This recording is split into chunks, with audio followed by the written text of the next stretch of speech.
ಮೈಸೂರು ಚಲೋ ಪಾದಯಾತ್ರೆಗೆ ಪೊಲೀಸರ ತಡೆ ಕಂಡು ಬಂದಿದೆ. ಮೈಸೂರಿನಲ್ಲಿ 7ನೇ ದಿನದ ಪಾದಯಾತ್ರೆಗೆ ಪೊಲೀಸರಿಂದ ತಡೆ ಒಡ್ಡಲಾಗಿದೆ. ಮೈಸೂರಿನ ಕಸ್ತೂರಿ ನಿವಾಸ ಹೋಟೆಲ್ ಬಳಿ ಪಾದಯಾತ್ರೆಗೆ ಪೊಲೀಸರು ತಡೆ ಒಡ್ಡಿದ್ದಾರೆ. ಟ್ರಾಫಿಕ್ ಜಾಮ್ ಕಾರಣಕ್ಕೆ ತಡವಾಗಿ ತೆರಳುವಂತೆ ಹೇಳ್ತಾ ಇದ್ದಾರೆ. ಕಾಕಿ ಮಹಾರಾಜ ಕಾಲೇಜು ಮೈದಾನದಲ್ಲಿ ಕಾರ್ಯಕರ್ತರು ನಿರ್ಗಮಿಸಿಲ್ಲ.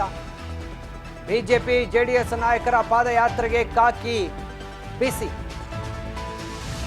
ದೋಸ್ತಿಗಳ 7ನೇ ದಿನದ ಪಾದಯಾತ್ರೆಗೆ ಪೊಲೀಸರ ತಡೆ.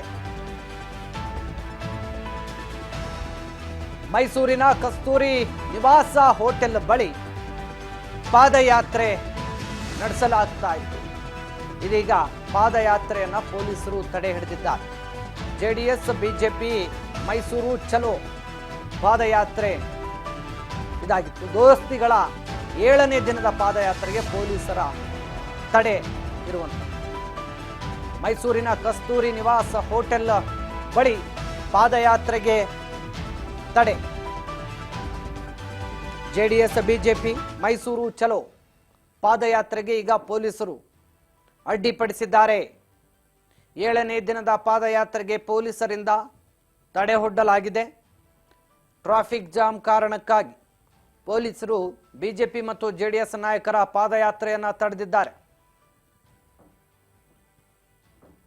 ಕೆಲ ಕಾಲ ಬಿಟ್ಟು ತೆರಳುವಂತೆ ಪೊಲೀಸರು ಬಿಜೆಪಿ ಹಾಗೂ ಜೆಡಿಎಸ್ ಕಾರ್ಯಕರ್ತರ ಪಾದಯಾತ್ರೆಯನ್ನ ತಡೆದು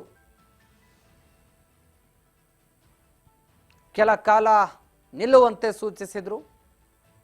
ಬ್ಯಾರಿಕೇಡ್ ಹಾಕಿ ರಸ್ತೆ ಬಂದ್ ಮಾಡಿ ಪೊಲೀಸರು ಬಂದೋಬಸ್ತನ್ನು ಮಾಡಿದ್ದಾರೆ.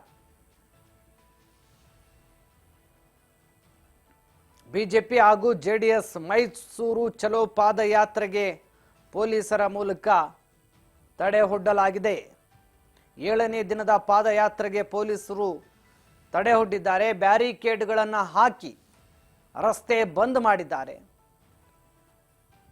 ಬಿಜೆಪಿ ಹಾಗೂ ಜೆಡಿಎಸ್ ಮೈಸೂರು ಚಲೋ ಪಾದಯಾತ್ರೆಗೀಗ ಪೊಲೀಸರ ಅಡ್ಡಿಯಾಗಿರುವಂಥದ್ದು. ಅಂದರೆ ಟ್ರಾಫಿಕ್ ಜಾಮ್ ವಿಚಾರದಲ್ಲಿ ಕೆಲ ಕಾಲ ನಿಂತು ತೆರಳುವಂತೆ ಇದೀಗ ಮೈಸೂರಿನಲ್ಲಿ ಬಿಜೆಪಿ ಹಾಗೂ ಜೆಡಿಎಸ್ ನಾಯಕರ ಪಾದಯಾತ್ರೆಗೆ ಪೊಲೀಸರು ಅಡ್ಡಿಪಡಿಸಿರುವಂಥದ್ದು. ಮೈಸೂರಿನ ಕಸ್ತೂರಿ ನಿವಾಸ ಹೋಟೆಲ್ ಬಳಿ ಪಾದಯಾತ್ರೆಗೆ ಪೊಲೀಸರು ಬ್ರೇಕ್ ಹಾಕಿದ್ರು.